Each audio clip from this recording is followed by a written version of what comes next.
নমস্কার, আমি সৌমিতালি। আজকের গল্প অশরীরী। স্যার, এই নিন চাবি। সুব্রত চাবির গোছা এগিয়ে দিল।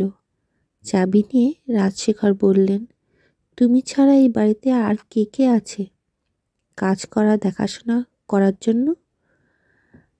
আমি আপাতত কেয়ারটেকারের ভূমিকা পালন করছি। চম্পা আর গৌর এই বাড়ি ছেড়ে পুছে গুছিয়ে রাখে।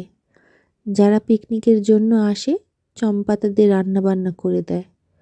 তবে রাতে কেউ থাকে না তো, আমরাও কেউ রাতে থাকি না। সন্ধ্যের মধ্যে কাজ শেষ করে বাড়ি ফিরে যাই। আমাদের বাড়ি অবশ্য খুব দূরে নয়, এই বাড়ির বাউন্ডারির ঠিক বাইরেই কিছু ঘর আছে, সেখানেই থাকি। আসলে বাড়ির যিনি প্রথম মালিক ছিলেন তিনি এই ব্যবস্থাতেই করেছিলেন। ঠিক আছে, তোমাকে ডাকলে যাতে পাওয়া যায় তার কি কোনো ব্যবস্থা আছে? হ্যাঁ আছে স্যার। যে ঘরে আপনারা শোবেন সেই ঘরে একটা দড়ি ঝুলতে দেখবেন। সেটা টানলে আমার ঘরের ঘণ্টাটা বেজে উঠবে। আমি জানতে পারবো আপনারা ডাকছেন। তুমি তো আমাকে সেই আদ্যিকালে গল্প শোনাচ্ছ।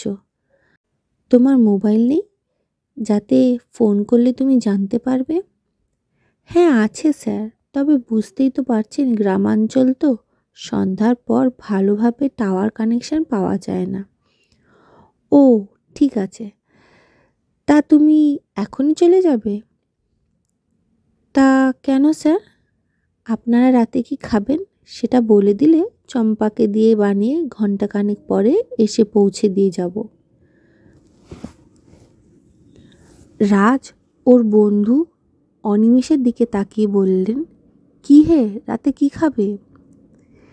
এরকম ব্যাপার জানলে খাবার কিনেই নিয়ে আসতাম আসার পথে। অনি বললেন, আরে অত চিন্তা কিসের, ও তো বলছে রান্না করিয়ে দিয়ে যাবে। তাহলে বলো কি খাবে? বেশি আর কি, লুচি আর পাঁঠার কষা মাংস, আর একটু গা গরম করার পানীয়। তারপর সুব্রতর দিকে তাকিয়ে বললেন, কি হে, হবে তো? হ্যাঁ হ্যাঁ, আমি নিয়ে আসবো।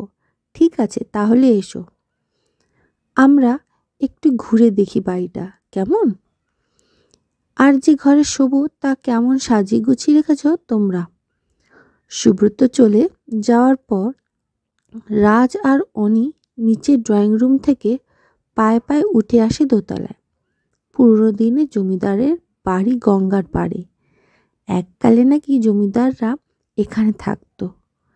তারপর কোনো এক পুরুষ শহরের দিকে বাড়ি করে ওখানে সপরিবারে চলে যান। তারপর থেকে বাড়িটা পড়েছিল। কয়েক পুরুষ পর এক ছেলে, যে বর্তমানে বাড়ির মালিক, বাড়িটা ভাড়া দিচ্ছেন পিকনিক করার জন্য। এত বড় বাড়ি দেখাশোনা করে রাখার খরচ প্রচুর। বাড়ি ভাড়া দিলে কিছু টাকা তো উঠে আসে, তাই এই ব্যবস্থা।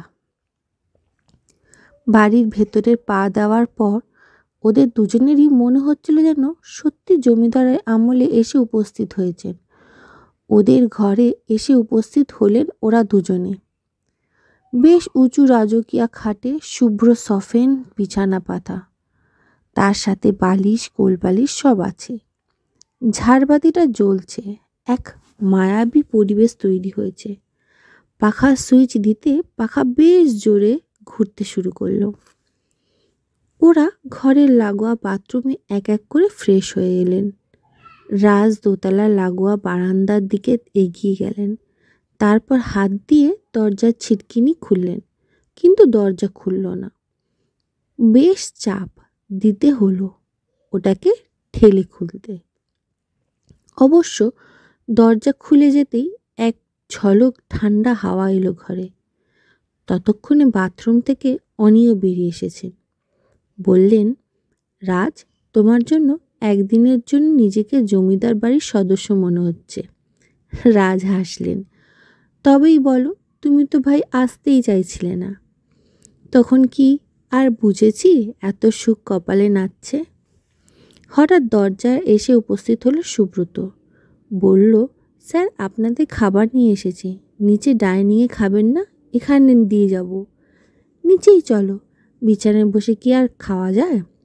চলুন বললেই সুব্রতের চোখে পড়ল বারান্দার দিকে খোলা দরজার ওপরে। বলল, এটা কে খুললো? রাজ উত্তর দিলেন, আমি। ঘরের গরম হাওয়াটা বেরিয়ে যাবে। সুব্রত আর কোনো কথা ও বিষয় না তুলে বললেন, তাহলে আসুন নিচে, আমি খাবার বেড়ে দিচ্ছি।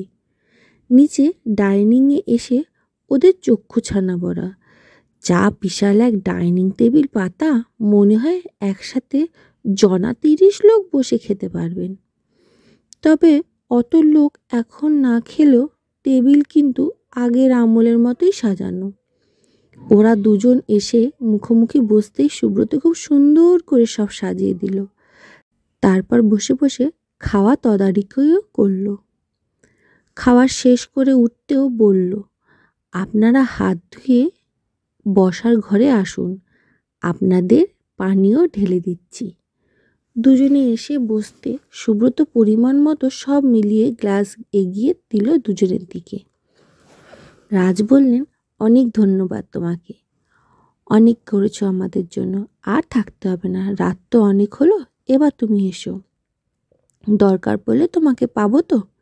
হ্যাঁ স্যার, পাবেন। আমি আসি তাহলে, শুভরাত্রি। সুব্রত চলে গেল।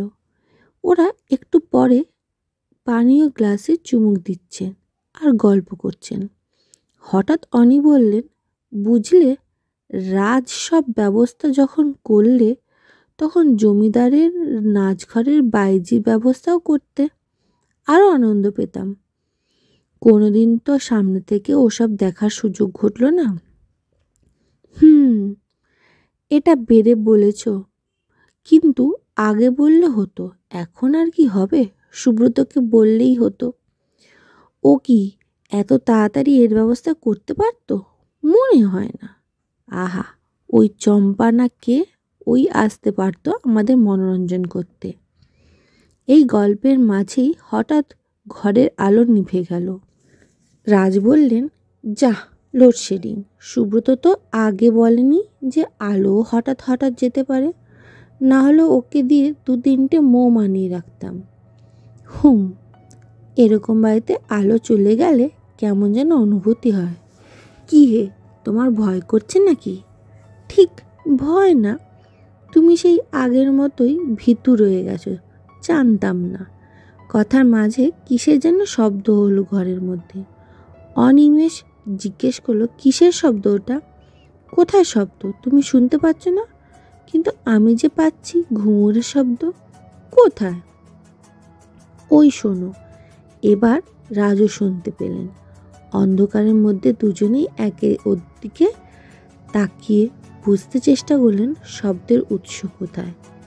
খানিক অন্ধকারের দিকে তাকিয়ে থাকতে থাকতে অন্ধকার যখন চোখে সয়ে এলো, তখন দুজনেই দেখতে পেলেন এক সাদা পোশাক পরা মহিলা সিঁড়ি বেয়ে নিচে আসছে। আর ওর নামার তালে তালে নুপুরের আওয়াজ উঠছে। দুজনেই চমকে উঠলেন। সুব্রত তো বলেছিল এ বাড়িতে কেউ থাকে না, তাহলে এই মহিলা এলো কোথা থেকে? মহিলা এগিয়ে এলো কাছে। রাজ ভয়কে পাত্তা না দিয়ে জিজ্ঞাসা করলো, কে আপনি? কিন্তু প্রশ্ন করতে করতেই টের পেল ও নিজেরই আওয়াজ অত চেষ্টার পরেও কেঁপে উঠল। মহিলার হাসি শোনা গেল।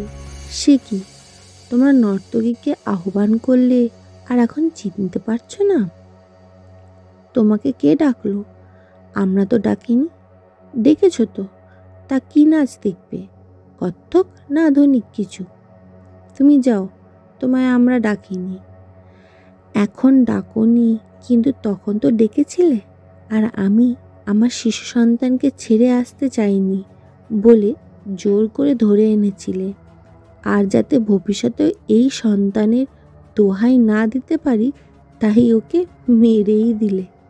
কী সব বলছো আজগুবি? আমরা তোমাকে চিনিই না।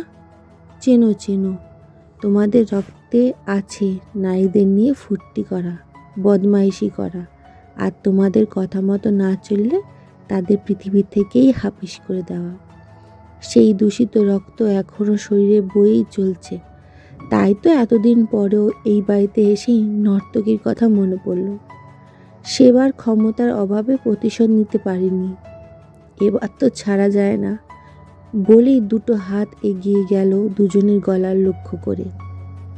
এতটাই আকস্মিক, আরও এত তাড়াতাড়ি ঘটল সব কিছু যে ওরা পালানোর সুযোগ পেল না। সুব্রত, সুব্রত করে আওয়াজ তুলতে চেষ্টা করেছিল রাজ, কিন্তু গলায় স্বর ফুটল না।